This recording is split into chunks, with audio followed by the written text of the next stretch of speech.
if you're in a market like California, a lot of people bought properties and they just appreciated a ton. Same thing in New York. I see this a lot. And then you're walking around with a property where you could get a HELOC for 250,000, 400,000. I've seen 500,000 HELOCs. And then you can take that capital, you can buy cheap rental properties. The strategy is just the dislocation of value, because you know California properties are way overvalued.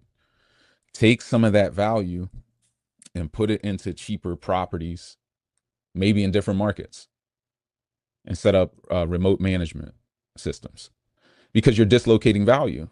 This single family property doesn't cost logistically. If you take land value out of the equation, the cost to build a single family property is the same in California as it is in New York, as it is in Philly. It's pretty similar per square foot, because the materials, they're not local, they're national. So it's really national material costs plus labor. The labor is not a real factor of what it costs to build. There might be an overcharge or premium that general contractors are charging within a certain area, but it doesn't mean I couldn't hypothetically ship in workers from across the country that would work for $200 a day, even if locally people were paying $600 a day. Doesn't mean I couldn't ship in, get licensed, and crush their labor costs down and build that same property.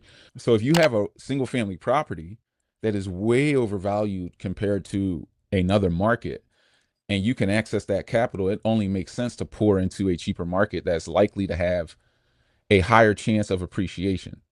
That thought process is, if I can buy a single family property for 150,000 and you buy it for 500,000, even in an A-class market, which property has the highest chance of 3xing in value, yours or mine? Well, if I bought it for 150, is for the real estate market, it's a lot easier to go from 150 to 350 or 400 than it is to go from 500,000 to 1.5 million. It's a lot further of a reach. So I would be smarter to invest in undervalued markets that are likely to appreciate. They're going to give me the highest chance of upside.